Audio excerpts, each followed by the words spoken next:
क्या हो अगर आप श्री गिरिराज जी की परिक्रमा लगा रहे हो और श्री गिरिराज जी के ऊपर आपको कहीं मयूर नृत्य करता हुआ दिख जाए, तो कैसा लगेगा, क्या भाव है इसका। साधुजन और श्रीनाथ चरितामृत में ये भाव आता है कि अगर किसी व्यक्ति को श्री गिरिराज जी की परिक्रमा करते समय अगर श्री गिरिराज जी के शिखर के ऊपर या श्री गिरिराज जी की तलैटी में या श्री गिरिराज जी के किसी शैल के ऊपर या किसी वृक्ष के आसपास या किसी कुंड सरोवर के आसपास कोई मयूर नृत्य करता हुआ दिख जाए, तो भाव ये होता है कि ये समझ लेना कि उस जगह भगवान श्री कृष्ण की रासलीला चल रही है।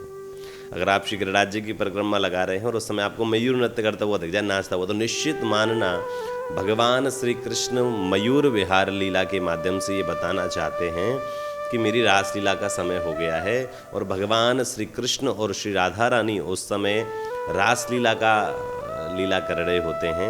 ये प्रमाण है जब मयूर श्री गिरिराज जी की तलैटी में नृत्य करता है। तो कभी भी आपको अगर ऐसा कुछ दिख जाए श्री गिरिराज जी की पावन तलैटी में, तो निश्चित मानना प्रिया प्रियतम इस समय अपनी रासलीला कर रहे हैं और ठाकुर जी भी कहीं आस पास ही हैं। तो ऐसा भाव हम सब लोगों को रखना चाहिए कि श्री गिरिराज जी की पावन तलैटी में हम जब भी जाएं तो इस बात का ध्यान रखें कि कहीं कोई मयूर नृत्य तो नहीं कर रहा है, कहीं कोई मयूर नाच तो नहीं रहा है। और हमारी दृष्टि इन बातों पर होनी चाहिए परिक्रमा करते समय। मैं हमेशा इन बातों को कहता हूँ कि परिक्रमा करते समय कुछ चीज़ों का विशेष ध्यान आप लोग रखिए।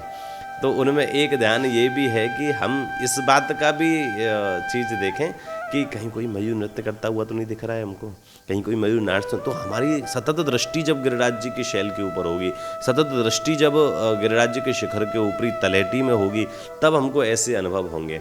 तो जब भी आप परिक्रमा करने के लिए जावें तो इस प्रकार का दृष्टि अपनी तलैटी में रखें, दृष्टि अपनी श्री गिरिराज जी के शिखर के ऊपर रखें, दृष्टि अपनी कहीं ना कहीं शैल के ऊपर रखें कि कहीं कोई ऐसी लीला चल तो रही है। तो ये भाव है और ये बिल्कुल सही भाव है। श्री गिरिराज जी की पावन तलैटी में कोई मयूर बेवजह नृत्य नहीं करता है।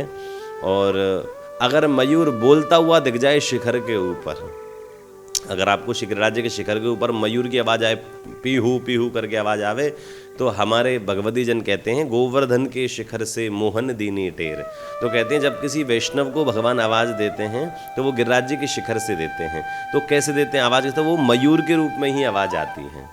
तो अगर गिरिराज जी के शिखर के ऊपर से किसी को मयूर की आवाज़ सुनाई देती है पीहू पीहू करके, तो निश्चित मानना श्री ठाकुर जी आपको स्मरण कर रहे हैं, ठाकुर जी ने कहीं ना कहीं आपको याद किया है।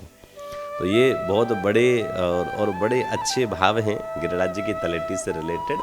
तो आप कभी भी जब गिरिराज जी की तलैटी आवें तो ये छोटी छोटी चीज़ों को करेंगे ना, तो इनसे भाव बहुत बड़े बड़े आप सबको प्राप्त होंगे।